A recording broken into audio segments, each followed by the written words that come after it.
Bandeko babolingo mbote na bino baibo mesana kulanda chaîne na biso ya www.zoomelmail.com.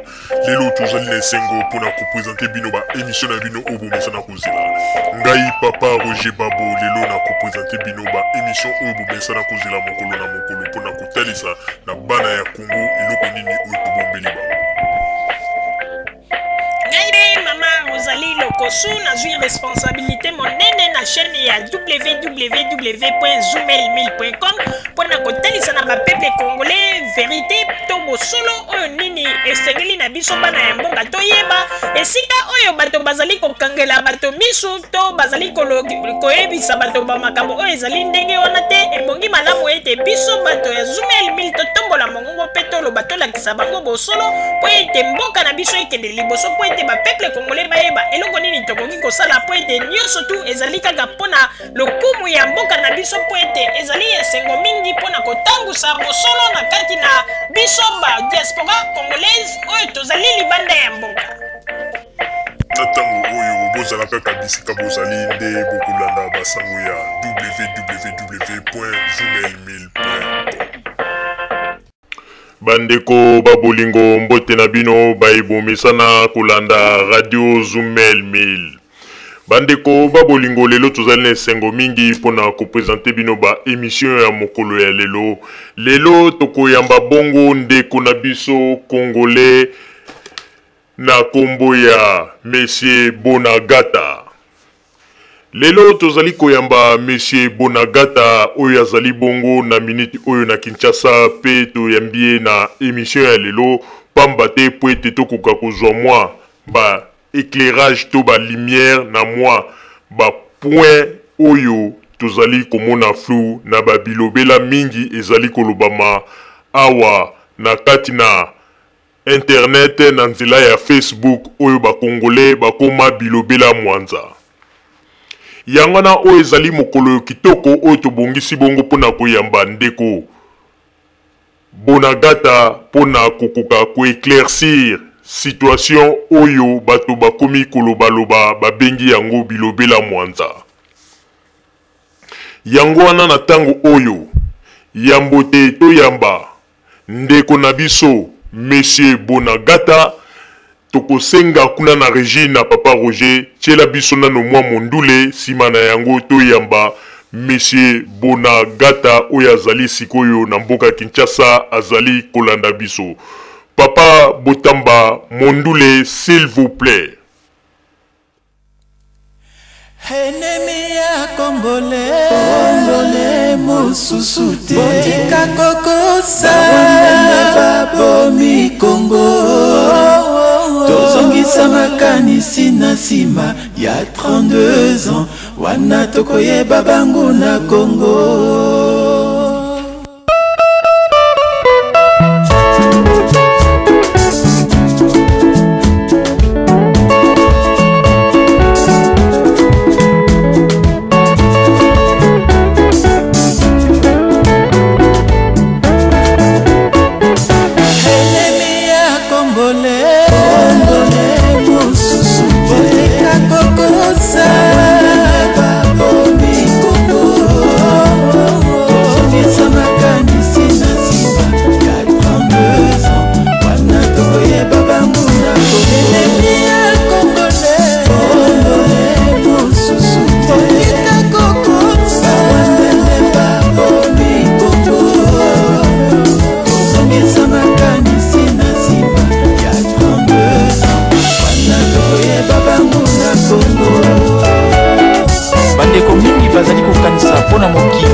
Bango ki bazali na bolingo ya Congo fo banda kobeta bato na nzela to wana bapake na nzoto bien kolata sokoto ya basoda to babenga mutu na kombo kolabo yango te ce n'est pas ça to kofinga président de la république ou bien mama Olive Lembe yango te to changer mentalité to kongwana.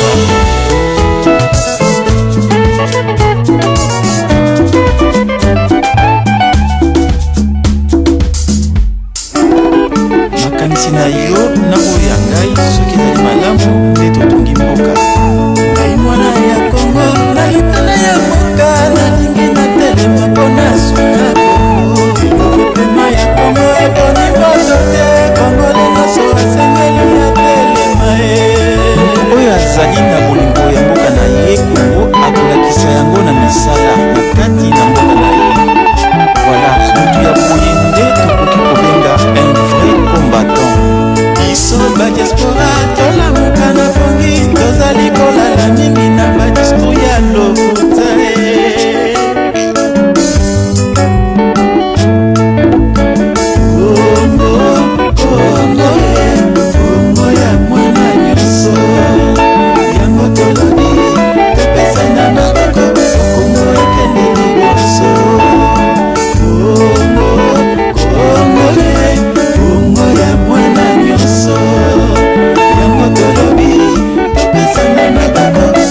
vérité. Ezali na besoin ya makanisi na yo ya malamu. Ezali na besoin ya makanisi na yo ya malamu. Ezali na besoin ya makanisi na ya malamu. Soki tokanisi yango ekaikeli koso. Kongo ya mwana nyonso yango tolobi topesa na maboko Kongo ekendeli koso. Kongo ya mwana nyonso yango tolobi topesa na maboko Kongo ekendeli koso. Zoumel Mine, radio ya vérité, Longonia.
Mama congolaise Massawa na Washington.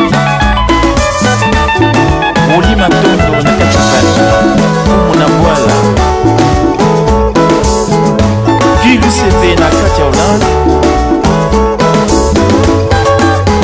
Sans oublier Sylvine Zadi, Minou Bembe. Vraie chérie Maman Rosalie. Papa Roger Aye, Bazobanga. Papa Roger Aye, Bazobanga. Maman Rosalie Aye, Bazobanga.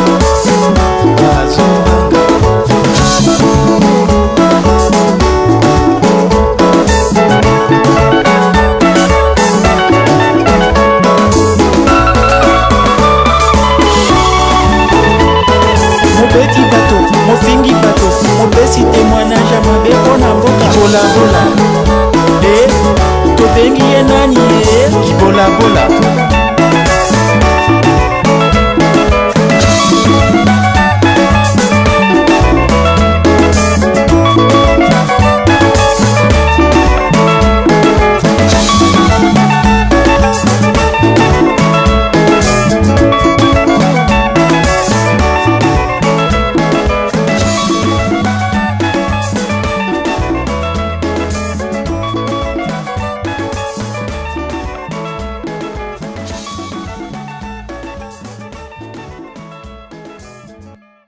Merci mingi papa Botamba pona loyembo kitoko sili kotela biso na tango oyo tozali na moma kitoko oyo ndenge tolobaki ete tuyambi ndeko na biso Monsieur Bonagata oyo azali bongo na Congo Kinshasa.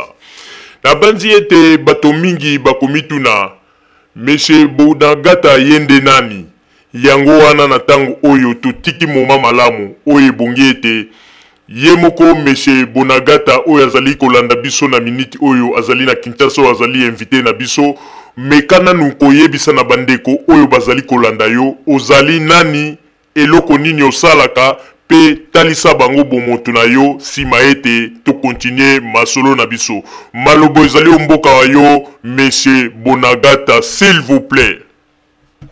Merci beaucoup papa la malobo aussi kopesa nga na butu ya lelo.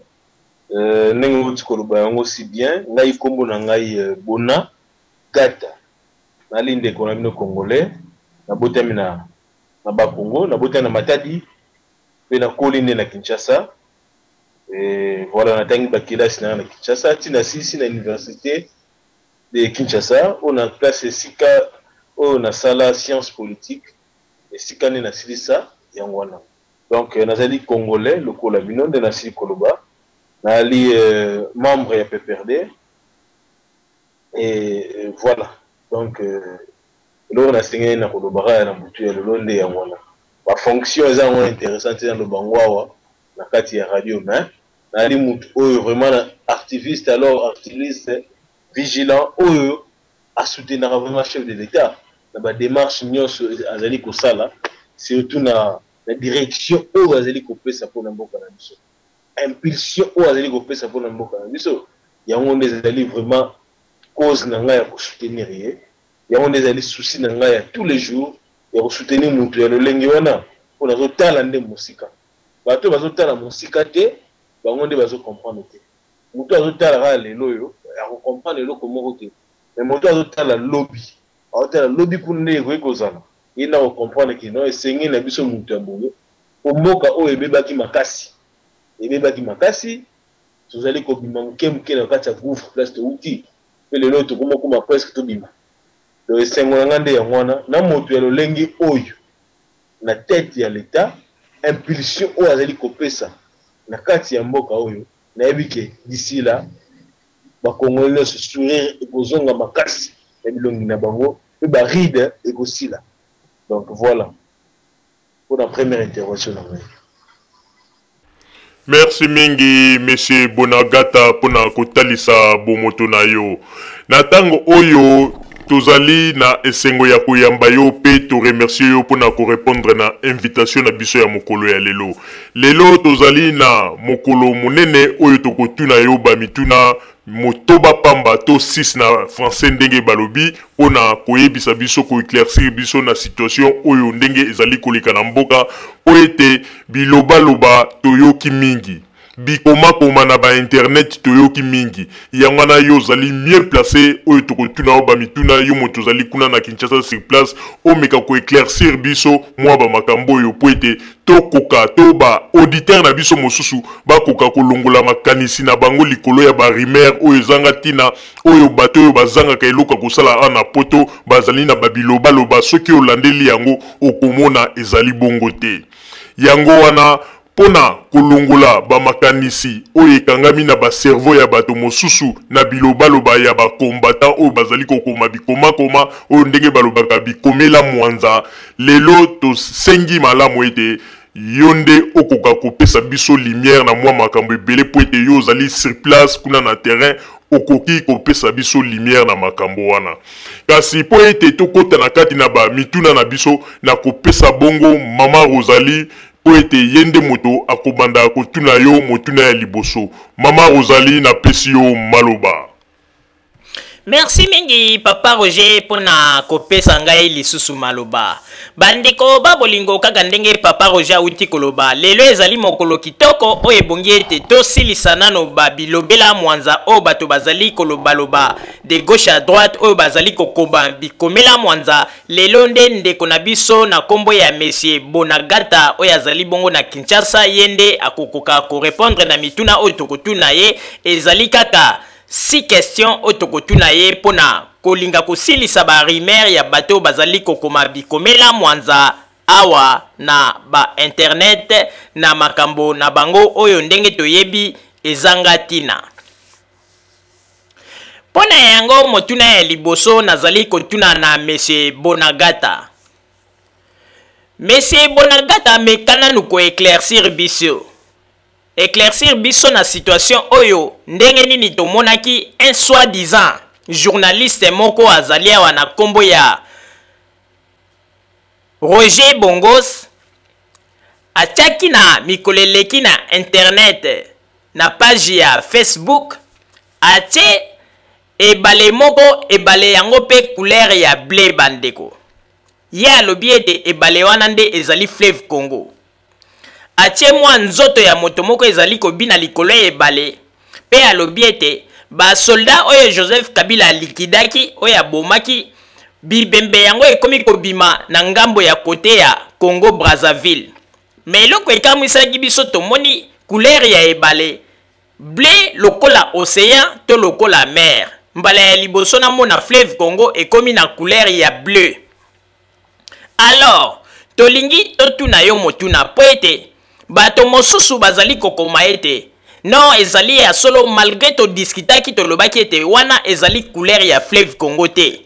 Mais oyo bato mosusu bazali ba cerveau faible oyo bakosaka bango facilement balobi ete ezali ya solo wana ezali fleuve Congo ke bibembe ezali kobima kuna oyo basolda ya Kabila babomaki bango pe bibembe na bango ekomi kobima na kote ya Congo Brazzaville.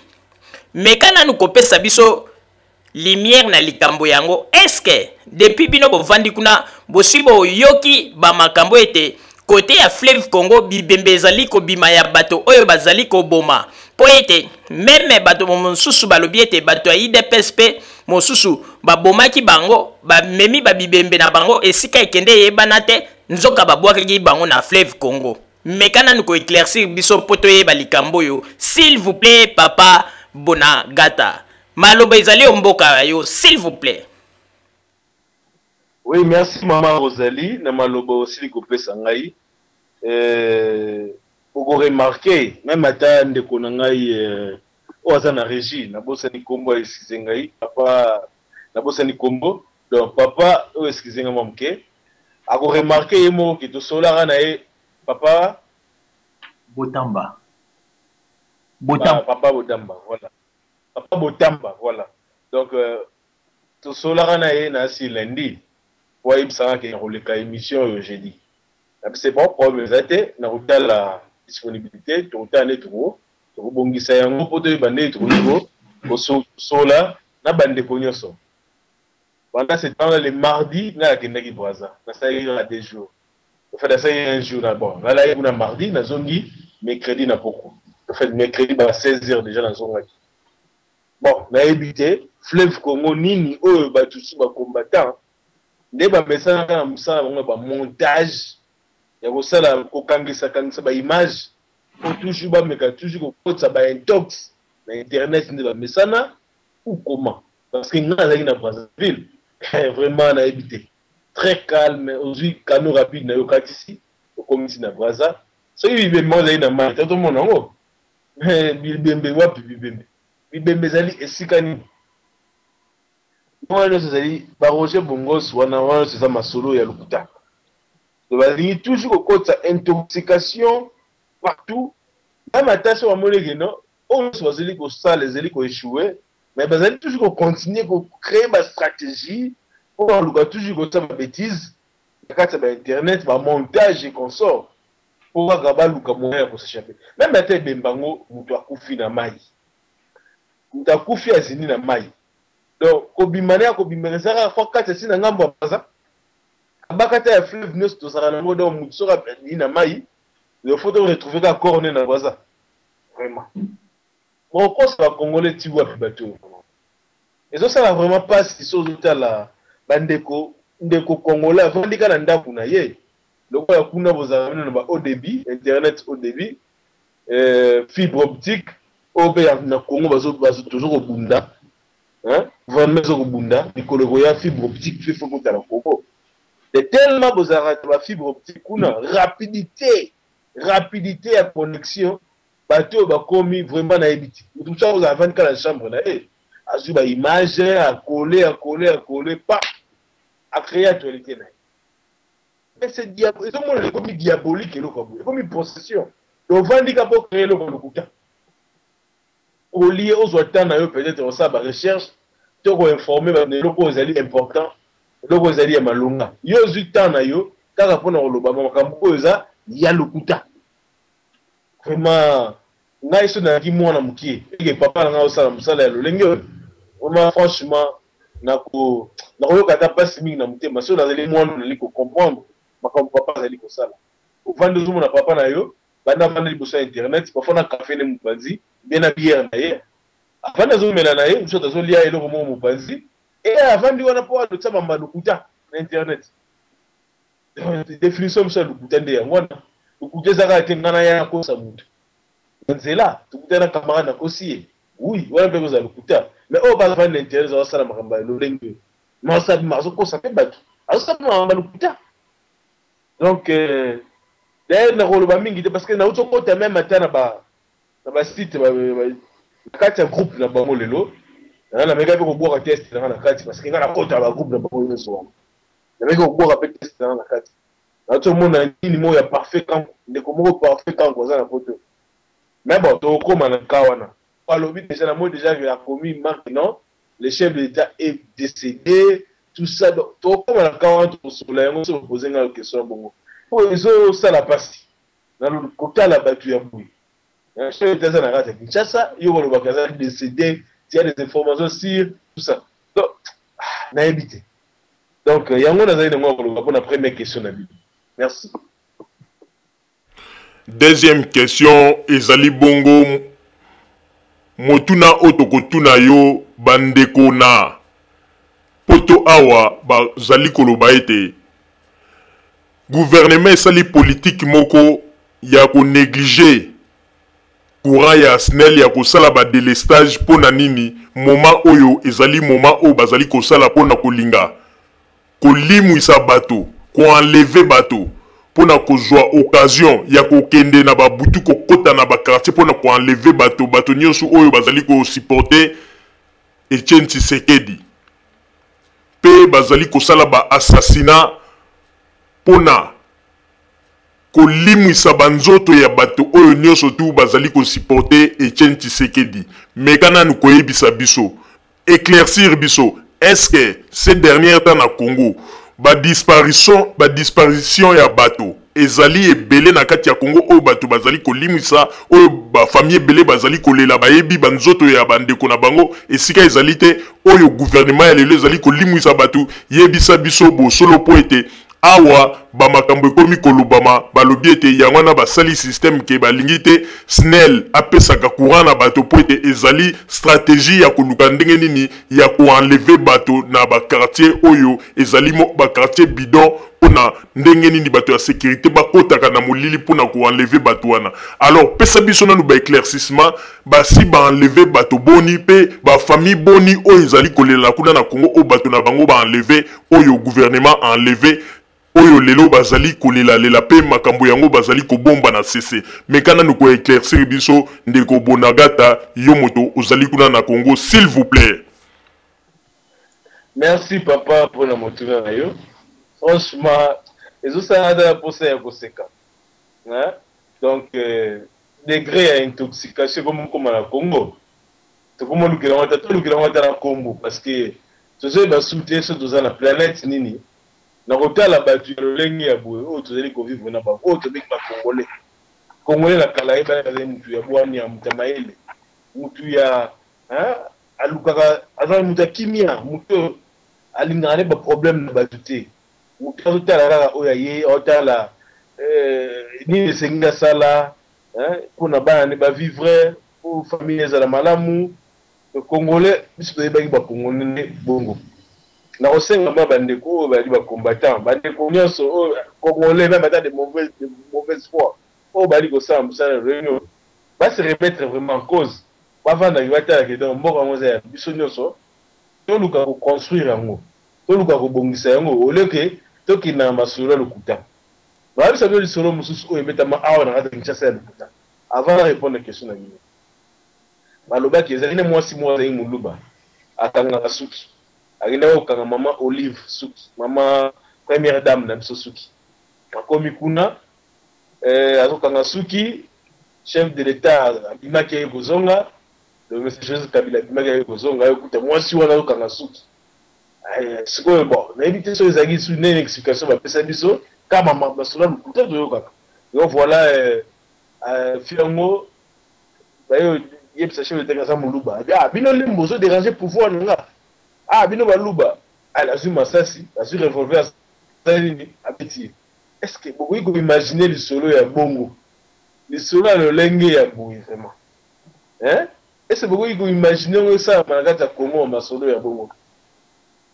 donc première dame akanga suki na mwasi moko mama moko boye na ndaku okanga suki non oni ezo sala pasi na mutuna na bino otuni biso babibembe oyo soki bamatanga esama ya Kinshasa le matanga yango ozosala kaka na bakartier bato extraterrestre bavandaka ou bien eza kaka na kati ya Kinshasa tozotambola na Kinshasa tozomona bamatanga yango te place nyonso matanga ya Kinshasa bino mo boyi matanga soki ebimi vendredi fo bakunda kaka samedi eza kaka na poto teke euti na morgue okima amona na cimetière awa ezalaka bongo te ntango euti morgue eye na ndako lupangu tout ça bafamille baye tout ça si boke kunda fa so ebima neti vendredi samedi ni bokili kokunda so ezali mamba solo me totomona yango jamais likambo oyo ezali ke papa moko boye mwana babomi ye na masolo lokola ya lolengi oyo boye elo parce que bango basoutenaka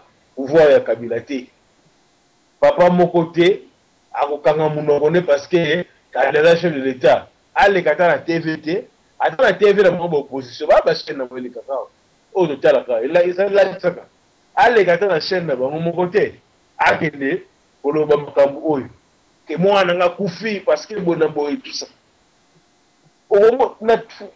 au fait il y a des émissions même émissions il y a proximité hein émission mo totalaka souvent na kata Kinshasa ba Kinshasa nyonso bayebi yango émission pena ya proximité elekaka hein kini makambo kombo na yango po eskizenga mpona promotion mais bazali bandeko nanu bali kosala mosala soki ezalaki ya solo ata na émission wana totomona makambo nyonso bazali koloba donc nyonso wana ezali makambo lisusu ya lukuta donc jamais kaka parce que yo ezali contre pouvoir ya Kabila ne bokoboma batu bien bakoboma batu babibembe tout ça et ça na mboka nini mboka ya kimia lolenge vraiment hein la ville est tranquille kane na lobaka tout ça très bien car c'est tout okende tout ça ni malamu bon courant bon c'est ça il faut lobela yango pe lelo omoni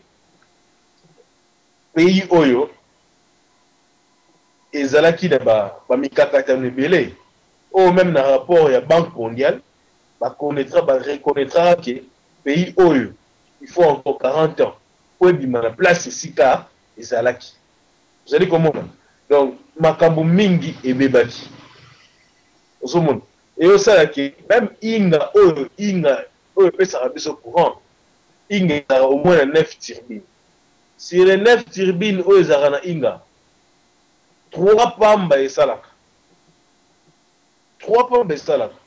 les 6 autres là ekufa ekufa na mboka Kabila ekufa kala esalaka lisusu te olingi komona donc yango ezali cause beaucoup plus ya délestage na kati ya Kinshasa ya délestage na kati ya Kinshasa ezali mingi mpona baturbine wana yango moni chef de l'état na mois d'octobre alansaki même travaux na kati ya inga de façon que chaque 18 mois donc une année 6 mois bazongisaka au moins turbine moko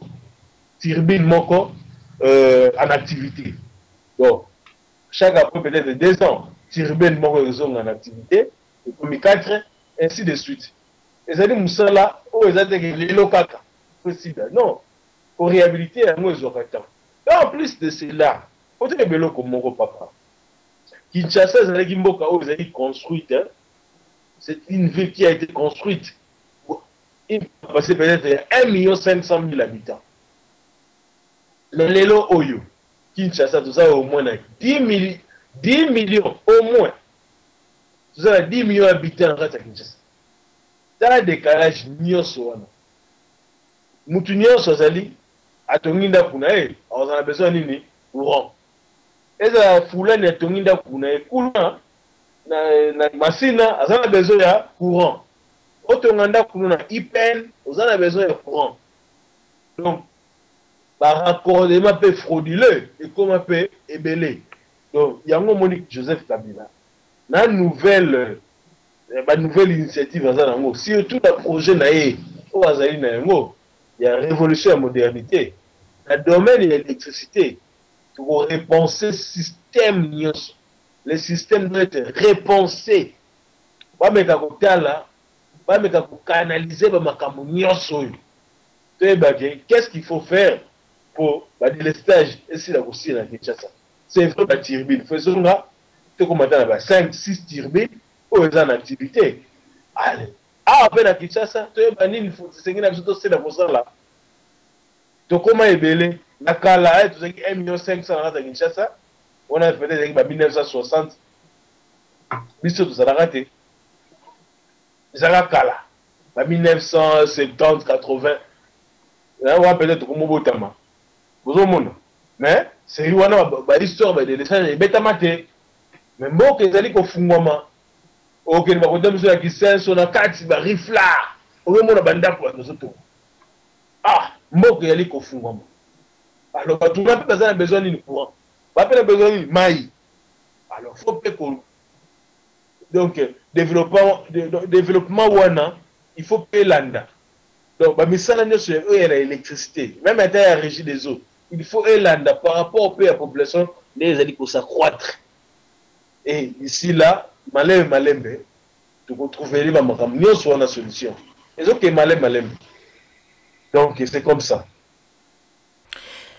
Troisième question ezali bongo motuna nangai nazali kotuna totangaki na ba mikolo elekaki awa na internet balobi ete ezalaki na groupe ya bato o bakendeki ko bebisa to ko vandaliser ba train oyo ezalaki kokende na kote soki ya masina bazui ba mabele babwaki na kati ya moteur pe basali n'importe quoi soki ezali ya solo mekana nukoyebisa biso eske bato basali babiloko wana bazali banani to ezali kaka ba opposant congolais nde moto batindi bato wana po ete babebisa misala ya kitoko o ezali kosalama na mboka po ete lobi baloba ete mboka na biso eloko moko ezali ko marché te alors ndeko monsieur Bonagata mekana nukoyebisa biso banani basalaki babiloko wana oyo ya kokende ko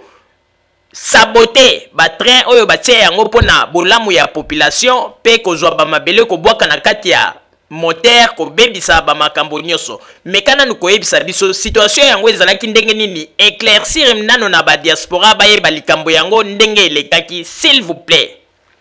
Oui merci maman Rosalie pour la motu yo franchement histoire ba train wana bon na landela ko mapasité ne la bisina na boisa na otoya la lobby donc na landela ki ngo pentate mais na il y a une chose tout ça a vraiment problème na kata Kinshasa oh tu sais toujours même dans ba projet tout ça là beaucoup plus na on a toujours repenser mboka na biso te qu'est-ce qu'il faut faire dans la durée pour retrouver la solution au problème là vous allez coster la ligne pour ça pour retrouver problème dans Marambo Italie Uluna Marambo Italie ba shegi zomona bablo msusu wana e utamingi de makambo wana ngoni ngai il faut pe na moko na assista na ba étudiant extra na leka na odai côté à bon marché na leka na moni ba étudiant extra ba beti so shege al shege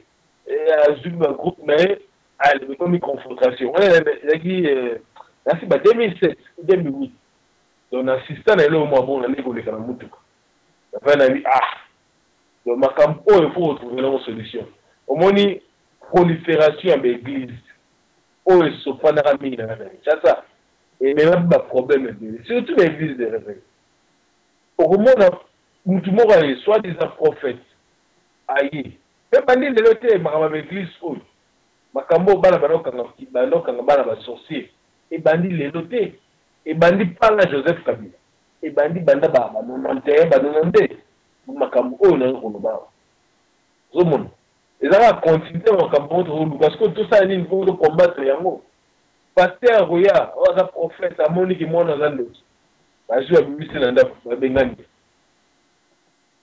on a bon maman kufaka papa tikala papa bala mwasi msusu basani mwana basani ni babengani bana ndio sona bali à la merci alors ya balabala ta bazali wana pe ndeka oyi ko luba za ba leader msusu pe makamma pe ba leader msusu ba opposition misala ya mape au luka bana lolenge wana a négocier la bango apesi mo mamba chef pour saboter, pas même ça, après ce moment bon.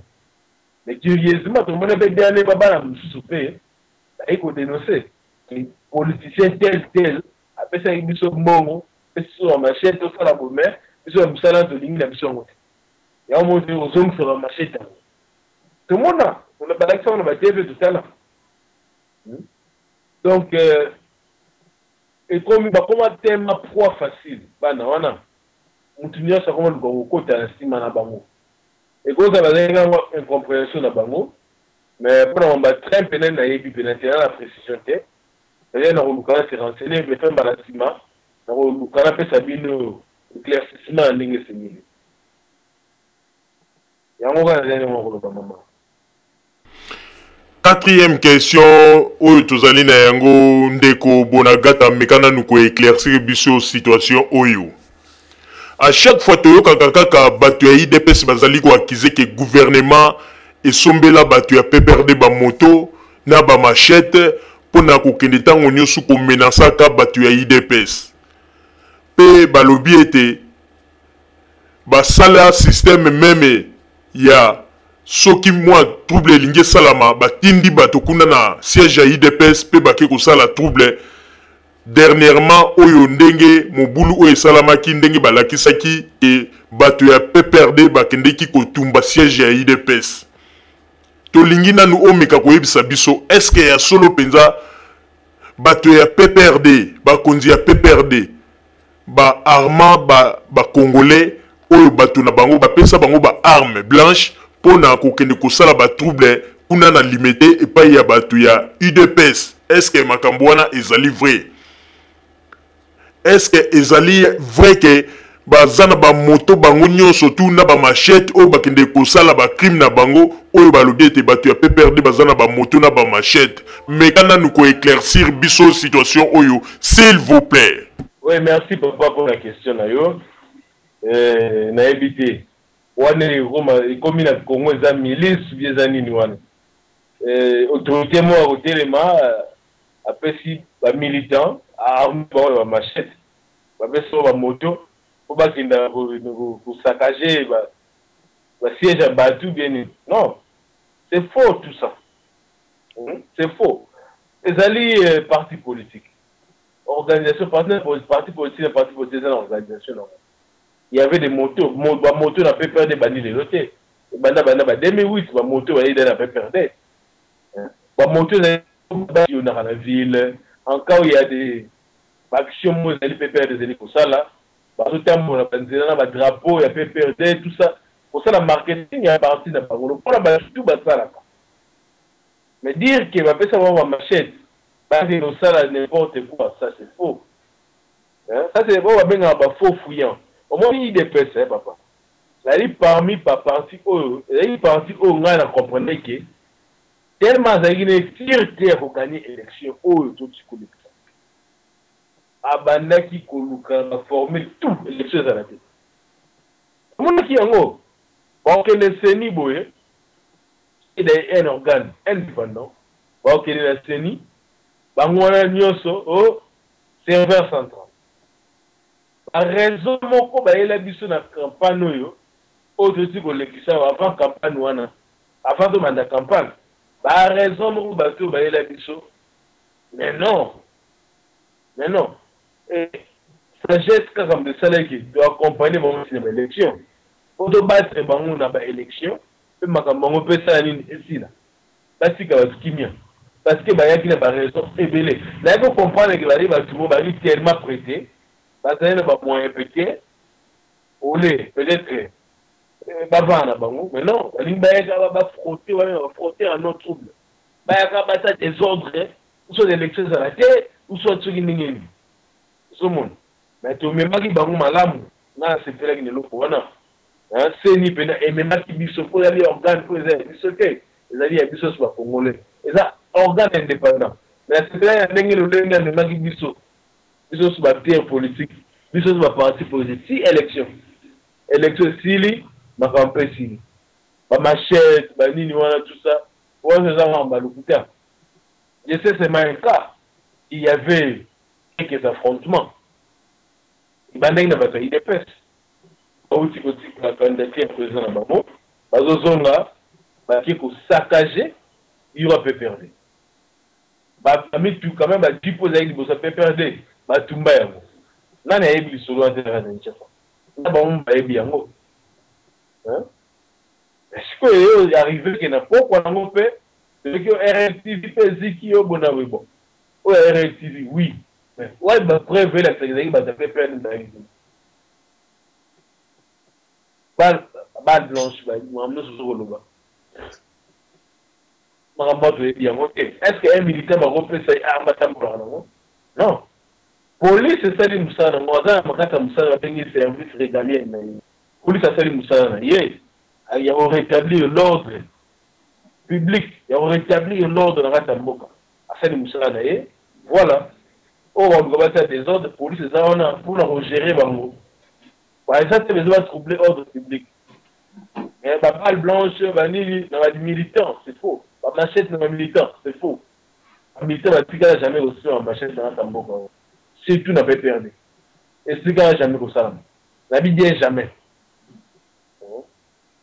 Motuna na ngai ya mitano ezali bongo na lingi na ye bandeko Bonagata parce que tovandi awa na bapoto biso nyonso tu toyebi eloko oyo babengi taxe mais lelo oyo tozali kokamwa kuna na Congo balingi bameka kosala likambo ya taxe po ete a partir ya taxe yango ndenge mboka etambolaka taxe nde ezali kosala ete mboka e fonctionner na bamakambo mo ebele mais lelo tango toyoki na Congo kuna bato bazali kolobela likambo ya taxe awa kaka moni ba diaspora congolaise bakomi koloba ete balingi basala po ete bayiba peuple bamakambo ebele pona nini balobi ete bambongo wana bazali kopesa kaka bato ba raison ba taxe pona boye mais tango ekotaka ekendeki na bapoche ya bakonzi bango moko. Alors yo moto ozali kuna sur place na terrain monsieur Bonagata mekana nu ko éclaircir na ba diaspora assurance nini bakonzi ya mboka bapesi oyo ezolakisa ete tango mbongo wana ekobanda kozwama leta nda kozala na disposition na yango pe moto moko akotia maboko te po ete adokola yango akende kosala bamakambo na ye privé po ete na mboka na biso bato mingi bazali koyeba kaka ete eloko lokola babengi taxe ezali eloko oyo ezali kaka fantaisie po ete wana ezali kaka formalité ya koloba mais mbongo wana ekendekende na baposhi ya bakonzi. Alors yebisa biso soki penza makambo oyo bango bauti kosala mbala oyo ekozala mbongo oyo ekoservir pona mboka po ete bato oyo bazali kolobaloba awa bayoka nano bino bato bozali na Kinshasa kuna soki pe bozali na raisonnement oyo ya kokanisa ete mbongo wana soki penza bakonzi bazwi yango ekosala quelque chose pona mboka po ete bato mingi lokola bazali kaka na idée ya tango ya deuxième république oyo ndenge ezalaki ete bayebi ete mbongo nyonso te ekotaka na kesi ya leta ezalaki bambongo ya bakonzi oyo ezalaki kosala mpona peuple te yango wana omoni ete pe omoni pe lokola bato yango bayewa na poto bazali kokanisa kaka ete bato nyonso bakosala ndenge bango basalaki meka nanu o éclaircir biso situation ya makambo ya taxe wana pesa biso nanu éclairage po ete bato mingi bazali deja koloba ete botala bato oyo ndenge balingi lisusu bayiba ba peuple congolais mais babosani ete makambo bango basalaka na tango ya deuxième république. Monsieur Bonagata meka nanu oyo anola biso na motuna wana s'il vous plaît. Merci maman Rosalie na motuna na yo.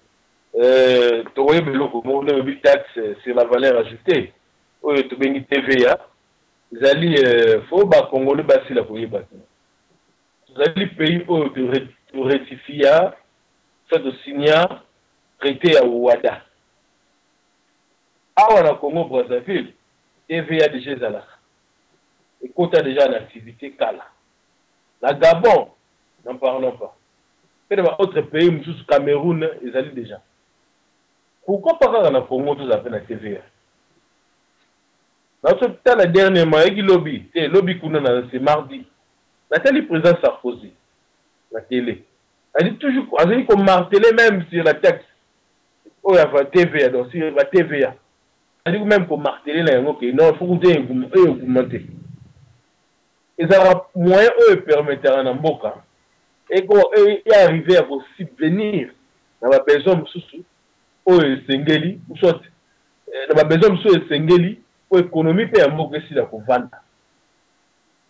Taxe la valeur ajoutée ça m'a bêté.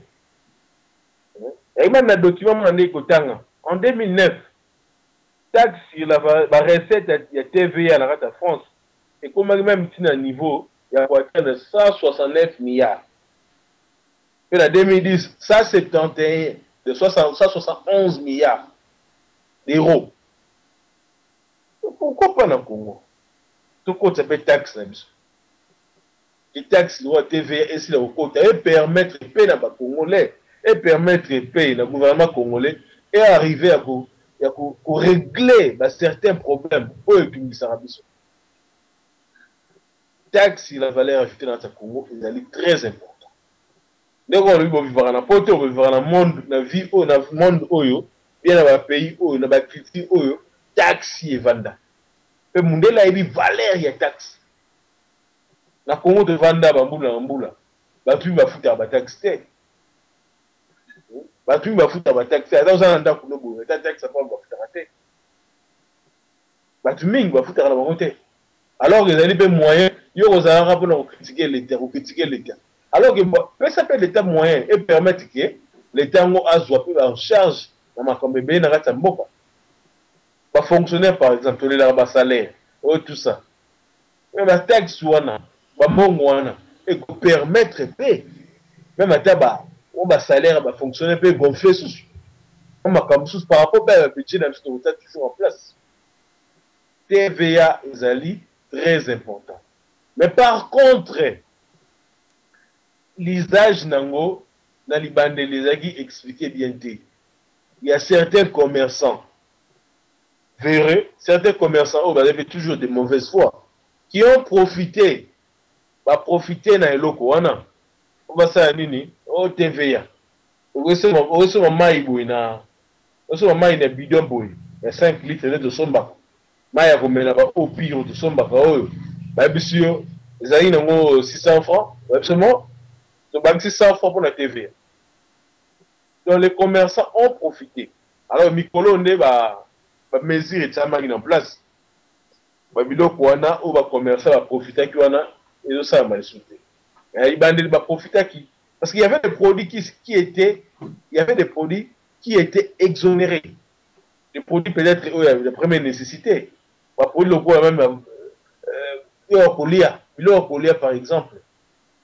Des conserves, consorts, ce sont des produits exonérés. Dans les produits, on a taxes. Et par contre, ce que tu as dit, bon, on a Western Union, TVA, Nini, TVA, bon, on nous permet de qu'est-ce que l'État congolais? L'État congolais, qu'est-ce qu'il faut faire? Et pour aider l'État, et tout moment, ils ont toujours des moyens de permettre et télément. Mais eux, ils ont leur colia, Maya Komela, aussi Guinée. Loko wana na libandeli ba commerçant ba comprendre identité ba meka mo mke pour tergiverser na ba ndenge nyoso mais lelo oyo ba comprendre ba comme saison ni voilà ils ont presque à la normale ba comme saison ni très bien sauf que net chose na mutu kanayo vraiment TVA faut ça là pour permettre de l'État ata pont la tête wana pont ya bon ba réhabiliter ba bongisa pe. Moyen, on en a toujours besoin dans ces pays pour permettre de payer et reconstruire. Et se reconstruire. Vous voyez comment? Côté arabe, ni l'été, c'est pour nous. Il peut être là, ni New York, c'est pour ça pour l'État. Bon, quand vous êtes, vous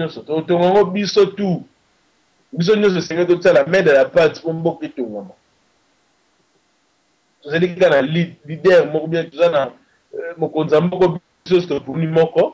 pour aller toujours faire sa impression. Pour aller permettre que assainir le climat va faire. Le climat va faire tant qu'ils a très bien. Il va permettre d'investir ça en et il y a que la race en boucle. Vous allez comment? Il y aura toujours un langage qui va toujours à côté. Il y aura le gouvernement congolais et c'est l'emploi. Alors le gouvernement peut ça l'employer. Le gouvernement ça l'employer. Le gouvernement est toujours là pour assainir le milieu. Pour assainir le climat va faire pour permettre les investisseurs de la Kouya. Donc, il y a un par rapport à bloc par rapport à TVA. Merci. Motuna ya suka oyo tokotuna yo ndeko Bonagata tolingi nanu oyebisa biso. Depuis ba élection elekaki, depuis président Joseph Kabila azalaki eli, nandenge tokomi sikoyo, yebisa biso, makanisi ya ba peuple congolais, ezali nini pona manda na ye ya sika oyo azwi. Eloko nini ba peuple bazali koloba. Pe, eloko nini ba peuple balobaki na oyo yasi asalaki na manda na ye eleki. Yebisa biso nanu po ete toboyi bato bazali koyela biso kaka image ya kote moko. Soki tolobi image ya kote moko elingi koloba ete bato mingi bazali koyela biso ba image awa okomona toyeli bino image ya parlement debout oyo ezali ba peuple congolais balobi. Mais soko tali parlement debout ango ozomona kaka bato ya kamoko ya opposition nde bazali kopesa ba argument yangana tolingi toyeba yebisa biso nanu yo moto ozali kuna na Congo eloko nini ba congolais bazali koloba pona manda ya sika ya Joseph Kabila Kabange. Eloko nini ba congolais bazali kokanisa mekana nkoyebisa biso yo moto ozali kuna oza koyoka yoka eloko nini ba congolais bazali kosenga na oyo etali bongo manda ya sika ya président de la république ndenge azili kozwa. Yebisa biso pe éclaircir biso yango malamu po ete toboyi ba information oyo bazali koya kopesa biso ya bato oyo bango moko bazali kokanisa ba information moko non fondé yango tolobi ete yo moto oza na Kinshasa mekana nukopesa biso oyebisa biso makambo oyo ba peuple bazali koloba na minute oyo pona tango Joseph Kabila ko banda manda na ye eloko nini peuple azali kokanisa pona manda ya sika oyo Joseph Kabila azwi. Yebisa biso pe totikeli yo tana yo meka olobela biso penza oyo nyonso tu peuple azali koloba na balabala oyo azali koyoka oyo bato nyonso bazali koloba. To pesi yo tana yo s'il vous plaît meka o éclaircir biso. Merci papa pour na motuna aussi ko tunanga. Nous avons la sixième question.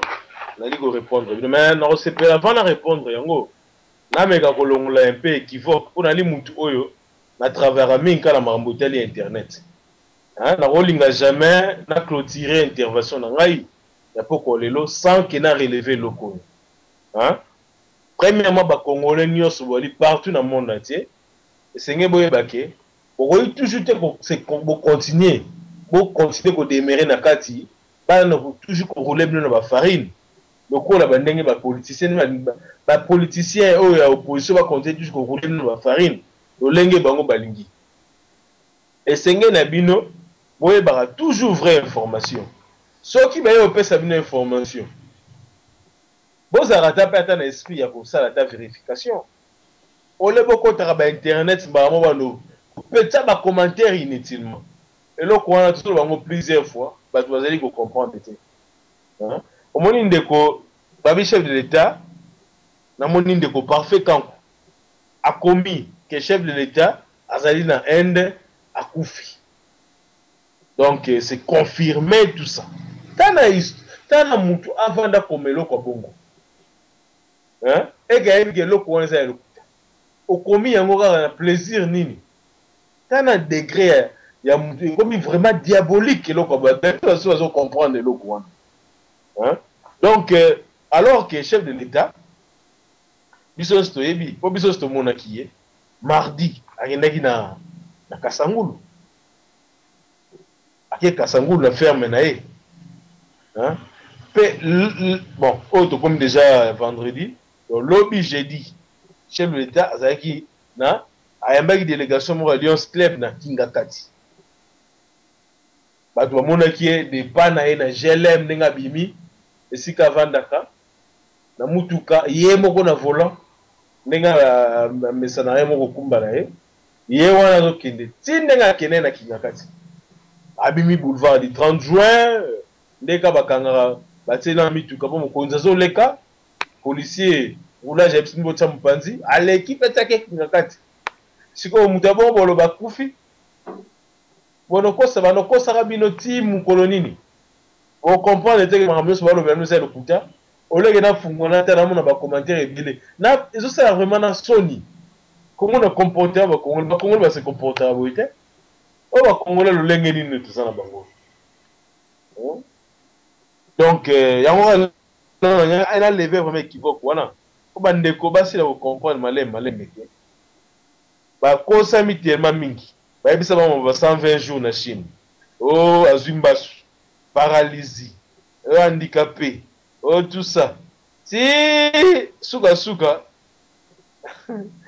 tellement tantôt trop de tantôt qui ne rime souvent en rien que des mensonges si suka ba ozanga na likamba ko si comme sum devant sur internet na comme je kabila titre à partir rien parce que information de coûter à ko c'est za la soute au monde donc yangwana mais après na mutuna na bilo pona répondre yango na website no boy ngai pe na za kati ya loya ba Congolais nali ko partager toujours même conviction na ba ndeko sur ba Congolais mais sauf que ba discours ya lukuta ba discours démagogique et vanda tellement mingi c'est sous série ya propagande c'est ba campagne électorale et vanda pe tellement mingi na mitu ba Congolais na mutuna ya développer loko ba bengi paresse ya ebika ke non et voilà le président on fout un salaire n'a comme bien tout et tout alors que c'est pas ça. Les Congolais doivent savoir une chose, on doit travailler pour reconstruire ce pays. Ça pour ça la moussala reconstruction beaucoup il faut qu'il y ait des bousotés.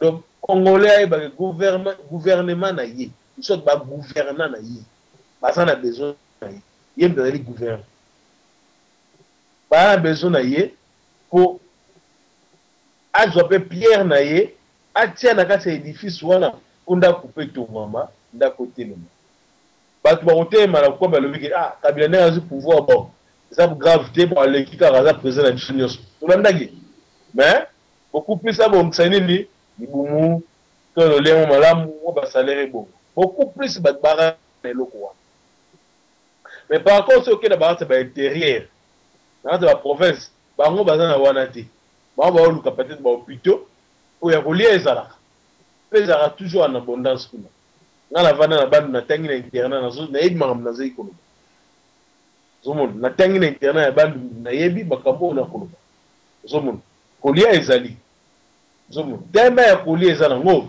bango kuna pe bazana besoin ya hôpitaux sur ba centre de santé ezala mo ebele ba université be kota lo ba sali université na Maniema wa bandu pe université minene ezala à part na yebi université misupe ezala na bandu ba IEC ezali donc na bandundu aza na besoin ndenge va na bandundu université mo ya bien munene za wana tabimi wana na ndako na ya koti université tangi autant wazo na ndako ya kolia ezali voire même epola université ya Kisangani mona Kisangani azaka na besoin ya Kinshasa ayo kota université de Kinshasa ou soit na IPC ou soit na Inikin na IPN ou soit na faculté catholique et consort a besoin université za pembeni ya koti za be social na ye to respecter ba social na bango donc yango gouvernement congolais ko s'impliquer pe na ndenge wana gouvernement congolais ko sala social ya ba congolais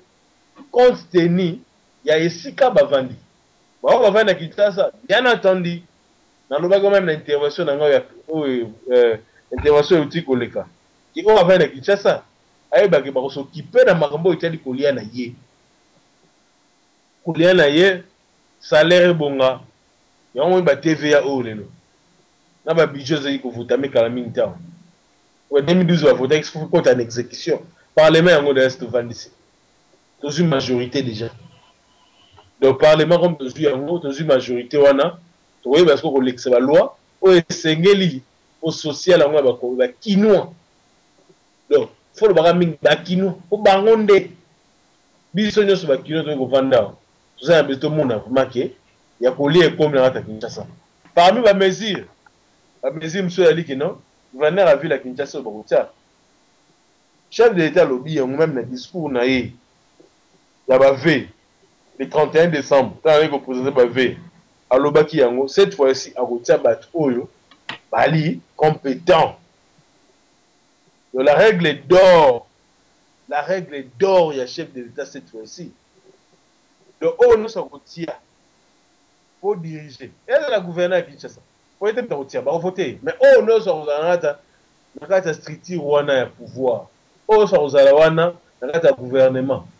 As ministre, premier ministre d'abord, premier ministre, vice-premier, ministre. Rôle la bino liboso zali. Pour les règles d'or liboso, il y a chef de l'État. Azan a besoin de résultats. Tout le monde sera obligé à donner des résultats escomptés. Donc, au bout déjà de 3 mois, quand tu es au ministre, on doit sentir les résultats palpables. Oui, comment? Donc, allez vraiment tenir. Mais cette fois-ci, le pour faire révolution la modernité en place, vision sur le choix de ma collaborateur et que ça soit clair. Cette fois-ci, il va vraiment tenir compte de la compétence et surtout la passion du Congo. Méritocratie, il y a un déco, il faut primer, il faut mériter. Surtout, il y a un souci, il y a une passion. Il y a un bon canaille. Il y a vraiment un souci que dans les années, si il y a un sala, il y a Congo va se retrouver. Tu y a le chef de l'État a besoin. Toyebi, comme tu as contrat BR n'a été, démagogue. BR n'a 2006, 2011, mon BR, Mickey Zalaki. Par rapport à choix qui opéré, choix opéré, mais le résultat escompté d'agité. Mais l'autre lié qui chef de l'État en 2006, il faut souligner un mot. Si 2011 ni mandat 5 ans tu connais kawana et logo c'est que elia mom qui wana pe avec soutenir ba alliance to boy ba alliance c'est ma bête na politique ba alliance c'est ma bête pour nous renforcer toujours l'unité nationale et consort c'est ça ma bête mais ba alliance wana mususu pe et mega pe mom ke ko kitsa makamune mususu ozomo et si comme ça rose décision tout ça la première alliance c'est nini et kanye singana kingo. Cette fois-ci, là, vous allez essayer, vous allez. Majorité, c'est-à-dire constituée par Namutumoko, ou yaki chapeauté par M. Obe Minaku, ou Kumbela qui majorité, à Kumbeli Yango, si les lots de Bimisi, député, le nombre, voire même, selon statistique des alliés, qui non, majorité à tour aux alliés vraiment écrasante, et non, de Bimisi au moins 348 députés où ils vont former majorité. On a su que vous avez ils ont soutenu non, ils sont partis tel. Majorité est tout non. Autour il y a chef de l'État. Ce qui projet moi ils est bien, on fait de notre mieux. Donc voter la loi rapidement, projet ça nini et les caper rapidement. Vous voyez comment? Donc on sera là de façon que va soutenir mon Konzamboka et permettre à Salam Moussala na malam. La majorité toujours vraiment est flexible, majorité moro accompagnatrice. Donc ils allaient accompagner le chef de l'État. Si ainsi la réussir mandat 5 ans ou 2016, on a dit que Kumbela on a Samboka. Donc en gros, il y a un global. Mais en plus de cela, il y a même une loi prochaine où vous allez projeter la finance publique. Loi où vous allez prévoir une réduction. Il y a train à vie, il y a Mboka de l'État. Vous allez comment? Donc vous allez d'abord volonté chez l'État, vous allez déjà que non. Allez d'abord déjà imaginer que cette fois ici, il n'y aura pas de petits j'aime Mickey vous allez train de vie surtout il y a pas de haut bali ko diminuer voire même émolument il y a des députés c'est un revu à la baisse cette fois-ci c'est-à-dire non député pas foutre ba mbongo ko ba wi ko foutre wana yango moni cause ça qui te commettre 18 300 députés. Les députés sont tellement belés, la candidature est belle député pour 500 sièges seulement. On s'est posé des questions, mais 500 sièges seulement, bon, ça a 18 300. Pourquoi? C'est parce que nous avons été non, député, ça a un jeep, député, va payer un salaire, député, bonabona. Alors, il faut décourager, non? Et ça, bon, on fait. Ça, on a ça, on a un salaire, Moussala, on a nini pour légiférer. Donc, on vote la loi.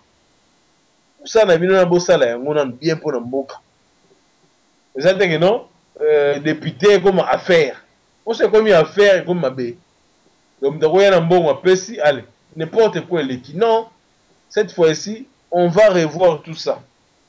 Et permettre que, Mboka, cette fois-ci, chef de l'État, a même un projet de la révolution et la modernité. Tout comme un pays émergent dans l'horizon 2030. Tel est son souhait. Mais Ali, ça n'a impossibilité. Donc, nous avons obligation de résultat. Règle d'or il y a cette fois-ci. Surtout pour le ministre de l'Agriculture prochainement. Nous sommes notaire là. Au bout il y a 3 mois, soyez Moussa Sey Malamouté, il sera remercié. Ça c'est le chef de l'État qui l'a dit. On vous remercie. Olutoluki Moutou Rosala compétent. Rosala a mérité Sikawana. Moutou a une passion dans le Congo. On peut Asala Moussala et Sikawana est soutien dans le domaine où entreprise nyoso, société nyoso, privé, public et consort, on nyoso, on comme na bon hectare na bon bilanga na katia, ya Kinshasa, plateau de Bateke, partout, Menkao, Kasangulu, somona. Voilà, pas hectare bilanga faisala, na entreprise peut permettre que si une production et c'est le comme somona, tout le mois na 45 000 tonnes, peut-être pour la foufou, tout le monde a 15 000 tonnes, autre produisera, il y a foufou. Il y a foufou dans la Congo. Tout le monde a 45 000 tonnes dans l'horizon 2016. Le projet chef de l'État des Aliming. Donc, il y a des éléments tout il y a le pourquoi le 5 ans oyo, les Congolais c'est vrai dans les Aliming, non? Il faut que bien. Pas bon que ça social. Oui, c'est vrai. Que boy yangote. Social na kin pena. Je sais ngane bongo. Ba to on lia malamu. Ba tout ba salaire bonga. Alors, ils avaient chemin à bataille. Si tu as décidé on va retirer be sika clé. On va ça ça. Ça le bec non, alliance pour chef de l'État. Pour se rappeler, il y avait un acteur politique Ouazaki vice-premier ministre chargé de besoins sociaux de base. Sauf de vérifier le Moussania Salagi. Sauf de vérifier tout à soit Salagi. On a besoin sociaux de base à la Congolais. Tout le monde a le remonté. Nous sommes en responsabilité chef de l'État. Et ça doit gérer bien chef de l'État. Non, mais cette fois-ci, ça ne sera pas comme ça. Configuration 2006, 2011, et je vous promets, le PRT, Congolais, mais je vous promets, et je sens en l'homme, Joseph Kabila, je sens en lui, que il a vraiment la volonté, il y a quelque chose pour Namboka. Et ce que je sens en cet homme-là, Mikologoya, Afrique, nous sommes Congolais, peut-être au bout de nez. Nous regardons seulement au bout de notre nez. Tout à l'heure, bon, Nzala,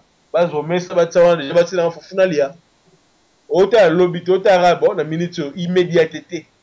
J'ai besoin de manger du foufou. Point très. On doit pas un ventre affamé, d'un point d'oreille. Vous pouvez aussi avoir raison, dans boïté. Mais, on a mis sur l'hôtel là, au Sika. Autara misala ne usama hata mboka huyu. Na misala soki continuer sur ça mankata mboka huyu. Ndenge bandaki na soki continuer soza mutu o tala déjà musika. O mwa ki mikolozo ya. C'était comme en 2016, en 2020.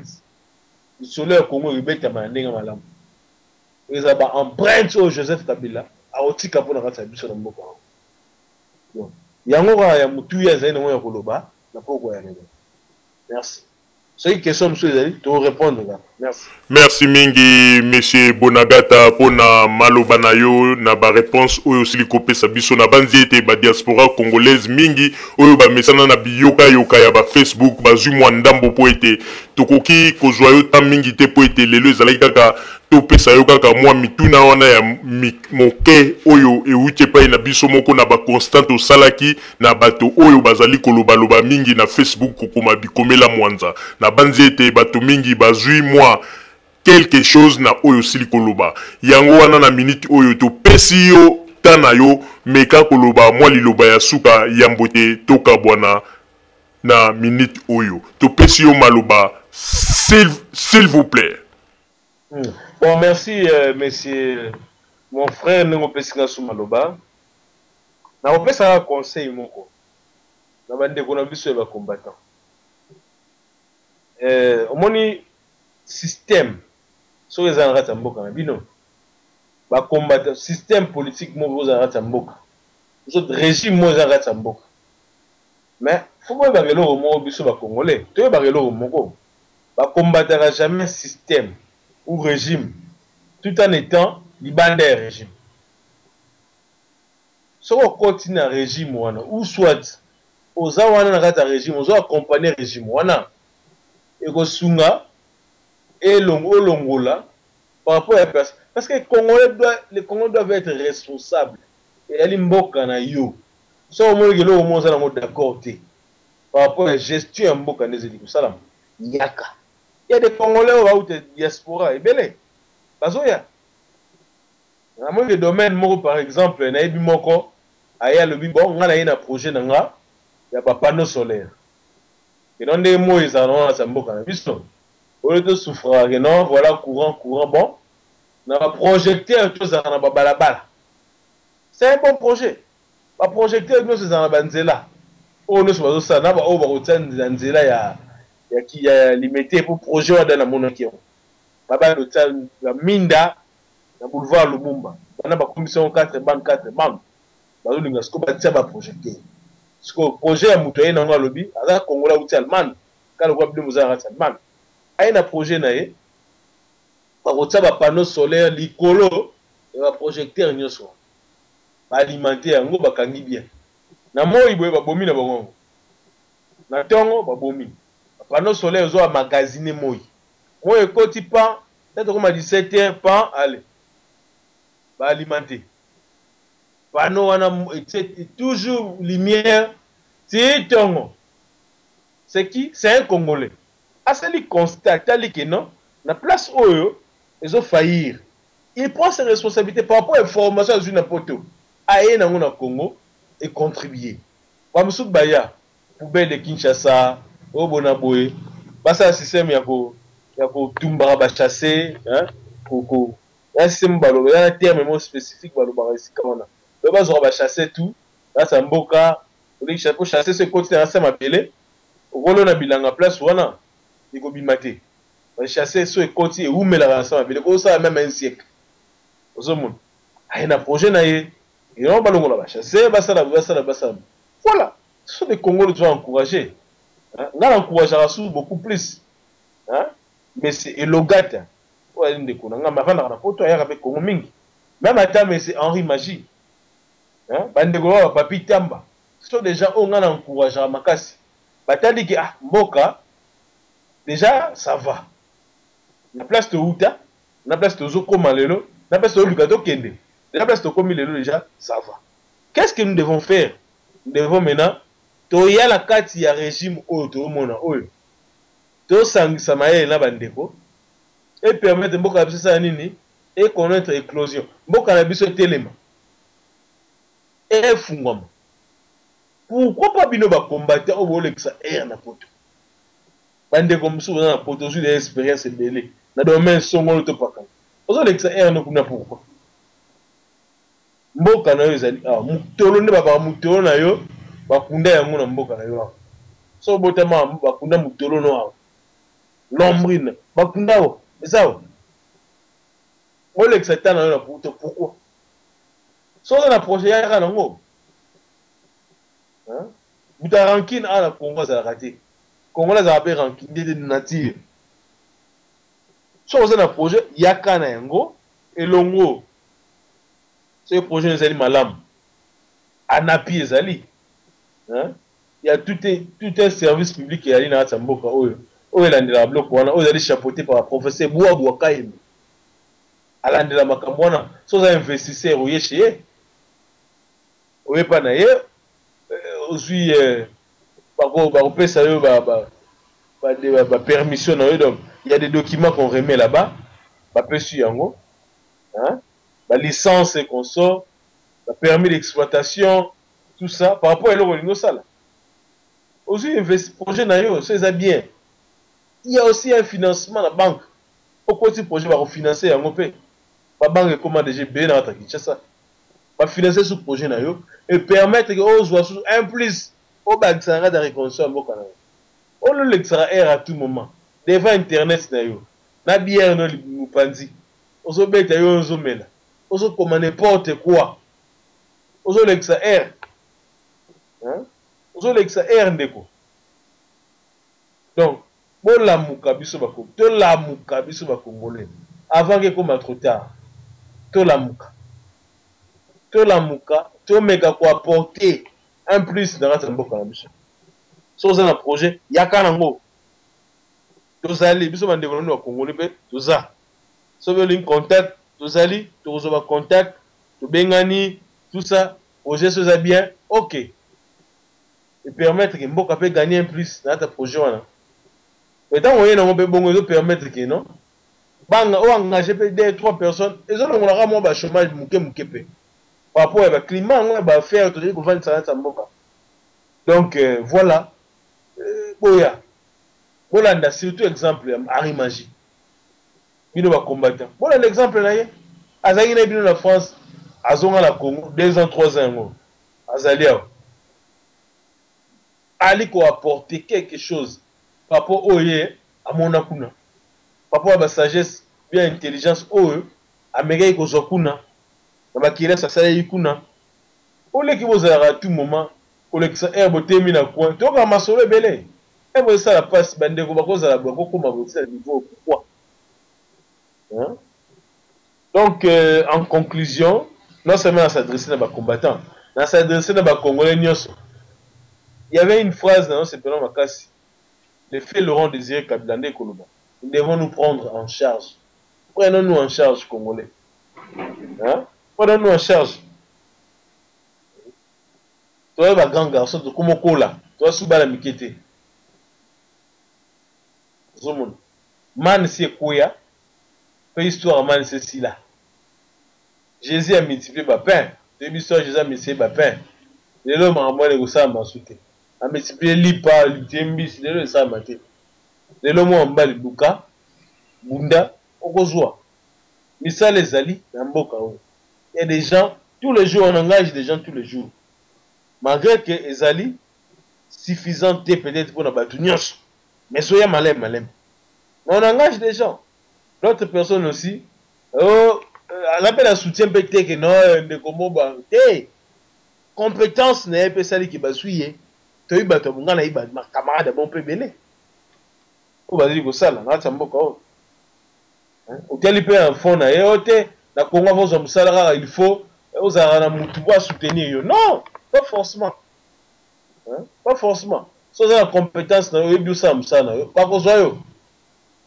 et na ba climat ba faire aux vendre ça mboka o mukolozo ya et il y a des projets où ils allaient qui ba investisseurs ba kuya na ça mboka ba yé pour renforcer la société et le lengue pour permettre même il y a une société sud-africaine aux lingeya pour tia usine awa et ba jeep et so ya quand même nte pe sikasi ezwamaki o ba kopesa so de sika ba soda l'été ba kozo mais les jours à venir bon au moins va projet wana alors ba entreprise le rôle à l'olengi bongo so rien na Congo so ba engager ba pas moins de 500 soutenir les amis na rata Kinshasa donc il y a des mesures qui sont en train ya kozwama o ko permettre que mboka oyo et bima libéra définitivement la gouffre oyo uta on a d'abord na mona on déjà que non comme déjà na sommet le gouffre Et comme de dîner, les boulots, au matomati, au comme de aussi mis la soupe au mata. Le train de bois, le colomouquet pan, tu vois que c'est mis les pan, tu bimi. Et step comme il a déjà un mois. Donc 5 ans, 10 ans, suffit encore pour le mboka oyo. Et comme même Kobeta Mali solo. Donc, Yango a zéna ngoloba. Na pourquoi lelo. Merci mingi vraiment ndenge Boyembe nga isu na cette émission na bino. Merci. Merci mingi ndeko Bonagata pona maloba na yo na banzi ete ba peuple congolais ba sili koyoka yango pe ba oyo balandi yango na moma oyo na banzi na sima ya bangonga nde tokotia yango pe na niveau ya YouTube pe ba site mosusu po ete bato mosusu pe bakoka kolanda yango en direct bate bae oyo bazali bongo na libanda surtout ya Allemagne bakoka kolanda landa yango ezala na Afrique partout dans le monde yango na tango oyo to pesio ba merci ya mingi pona ndenge undimi invitation na biso pe to sengi na yo ete na banzi mbala ya sima nde okomemela biso ba sujet mosusu ya mingi oyo okomeka kofungolela ba peuple congolais to ba diaspora congolaise mingi oyo bazali na kati na ignorance bazali na kati na kozanga koyeba na ba masolo ya bato oyo bazali komemela bango oyo ezali ba masolo ya bango moko bazali kobota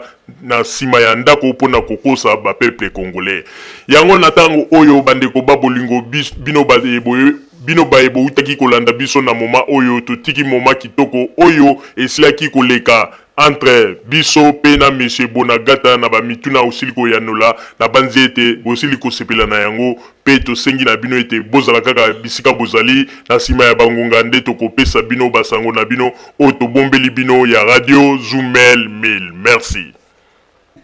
Bandeko babolingo na banzi duit kolanda émission na biso oyo tosileki kolikisa yango po ete boyeba basango nini oyo bino bomande kozela na banzi ete moto na moto asili kotire leson na ye na oyo esili kolobama na esika oyo yango ete tosengi na bino ete boboto ezala na bino na bafamille esika bozwani na banzi ete mbala ya nsima biso boto Zoomel 1000 tokozanga te mpona kopesa bino lisusu basango oyo esengeli mpona bino tosiki wana mpona lelo merci mingi www.zoomel1000.com ezali wana mpona bino na banzi ete bokozala dessus te nsima ya bangonga nde boyebi nini oyo tobomeli bino merci.